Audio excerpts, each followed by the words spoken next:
Haleluya, haleluya, haleluya,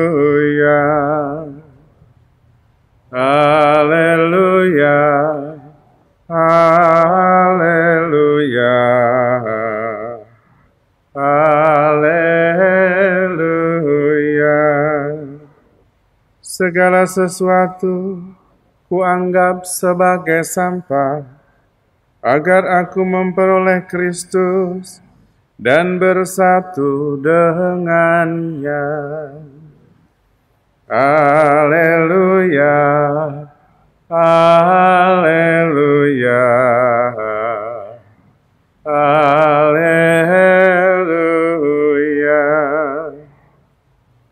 Tuhan sertamu dan sertamu juga. Inilah Injil Yesus Kristus menurut Santo Lukas. Dimuliakanlah Tuhan. Sekali peristiwa ketika Yesus dan murid-muridnya sedang dalam perjalanan, datanglah seorang di tengah jalan berkata kepada Yesus, "Aku akan mengikuti engkau kemanapun engkau pergi." Yesus menjawab, "Serigala mempunyai liang dan burung mempunyai sarang, tetapi Anak Manusia tidak mempunyai tempat untuk meletakkan kepalanya." Lalu kepada orang lain Yesus berkata, "Ikutlah aku." Berkatalah orang itu, "Izinkanlah aku pergi dahulu, menguburkan Bapakku." Tetapi Yesus menjawab, "Biarlah orang mati mengubur orang mati, tetapi engkau pergilah dan wartakanlah kerajaan Allah ada di mana-mana." Seorang lain lagi berkata, "Tuhan, aku akan mengikuti engkau, tetapi izinkanlah aku pamitan dahulu dengan keluargaku." Tetapi Yesus berkata, "Setiap orang yang siap untuk membajak, tetapi menoleh ke belakang, tidak layak untuk kerajaan Allah." Demikianlah Injil Tuhan. Terpujilah Kristus. Saudara-saudari terkasih, mengikuti Kristus membutuhkan tekad yang kuat, karena memang mengikuti Kristus berarti sungguh-sungguh meneladan hidupnya. Dan tidak semua orang mampu kalau tidak mempunyai motivasi yang kuat. Harus fokus, bahkan harus menyerahkan segala-galanya dan mengikuti Yesus. Mengikuti Yesus itu berarti juga mengorbankan hidupnya untuk orang lain. Kalau perlu harus mengorbankan nyawanya. Itulah mengikuti Yesus. Berarti mengikuti Yesus dalam jalan salib. Bukan hanya mengikuti kebangkitan dan kemenangan dan kemuliaannya. Memang benar, mengikuti Kristus berarti mengikuti kebangkitan, mengikuti kemuliaannya. Tapi jangan lupa, kemuliaan dan kebangkitan adalah hasil perjuangan Yesus, menumpahkan darah, menderita, dan wafat di kayu salib. Dan itulah yang dilakukan oleh Santo Hieronymus.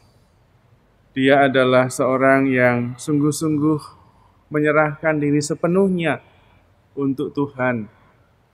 Bahkan dia mengerjakan kitab suci, menerjemahkan kitab suci Perjanjian Lama dari bahasa Aram ke bahasa Latin, dan Perjanjian Baru dari bahasa Yunani ke bahasa Latin juga, dan disebut dengan Vulgata. Hampir puluhan tahun, berpuluh-puluh tahun dia mengerjakan itu, fokus demi keselamatan, demi pewartaan. Maka Yesus mengatakan ketika orang mau mengikuti dia dan pamitan dulu kepada keluarganya, dia mengatakan, "Pergi saja, wartakanlah kerajaan Allah." Karena itu yang penting. Dan Santo Hieronymus mengerti itu. Meskipun sempat dalam perjalanan hidupnya dia agak abai terhadap kasih Allah, tetapi kemudian bertobat, dan seluruh hidupnya dia dedikasikan dengan penuh cinta, penuh afeksi, menerjemahkan kitab suci, mempelajarinya, memberi komentar. Dan kalau Anda mempunyai kitab suci sekarang ini, itu merupakan buah karya Santo Hieronymus. Dan hari ini kita memperingati 1600 tahun meninggalnya. Itu berarti bahwa apa yang dia kerjakan dengan penuh kasih itu tidak lekang oleh zaman. Karena dedikasi, karena fokus, karena tekun mengikuti Kristus. Maka kita juga diminta untuk sungguh-sungguh mengikuti Kristus, bukan perkara yang bisa menjadi sampingan, seolah-olah sesuatu yang untuk melengkapi hidup kita. Kalau kita sudah punya ini, punya pekerjaan, hidup, rumah tangga, dan sebagainya, baru menjadi lengkap kalau kemudian kita juga mengikuti Kristus. Saya kira justru terbalik. Mengikuti Kristus adalah dasar dari seluruh hidup kita. Maka kita harus mencari lebih dahulu kerajaan Allah, dan kemudian yang lain akan ditambahkan. Kita juga harus mengingat apa yang dikatakan Tuhan Yesus sendiri. Di luar aku, kamu tidak bisa berbuat apa-apa. Itu artinya bahwa yang kita kerjakan, yang kita lakukan, sebetulnya juga atas izin dan perkenanan Tuhan, sehingga semuanya bisa terjadi. Maka prioritas utama jangan dibalik. Cari dahulu kerajaan Allah, fokus dulu mencintai Kristus dan firman-Nya, karena di situ seluruh kebijaksanaan ada.